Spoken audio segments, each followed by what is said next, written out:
In 1933, without your consent, your entire estate, your property, your labor, your future were pledged as collateral for the national debt. This was no accident. It was a calculated trust indenture scheme, engineered through statute, regulation, and tacit agreement. Under God's law, only the Creator makes law. But under man's counterfeit, everything is property, everything is collateral. In the revised statutes of the late 1800s, the basis for this structure was laid. Trust law, estate management, and administrative jurisdiction over registrable property. By 1913, the Federal Reserve Act created a private central bank, issuing Federal Reserve notes, debt instruments backed by nothing but the property and labor of the people. On March 9, 1933, the congressional record admits that these notes represent a mortgage on all property. Your estate was silently bound to the public debt. The 1945 Social Security Act expanded the trap. Your SSN is not just an account, it is the trust number of an estate. You are the trustee. All registrable assets, land titles, vehicles, bank accounts, wages are linked to that trust.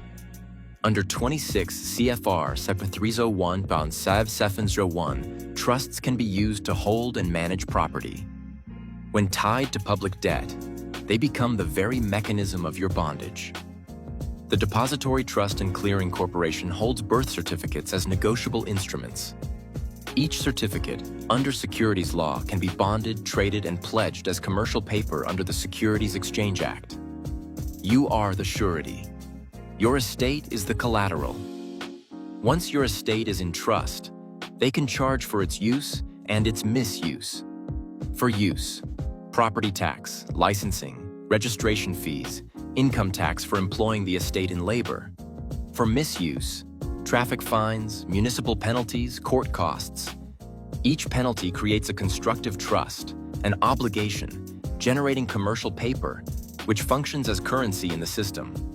This is authorized in the Trust Indenture Act, 1939, and enforced under Roman civil law principles of administrative equity. It is by definition inland piracy. The entire scheme rests on one principle: consent. Not your informed consent, your presumed consent. As Matthew 16:19 states, "Whatsoever thou shalt bind on earth shall be bound in heaven." Every signature, every application, every license reinforces the pledge. In God we trust.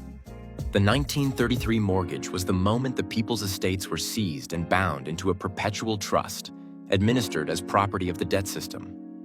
Search Burn the Corporate Fiction on YouTube, Rumble, Facebook, and X.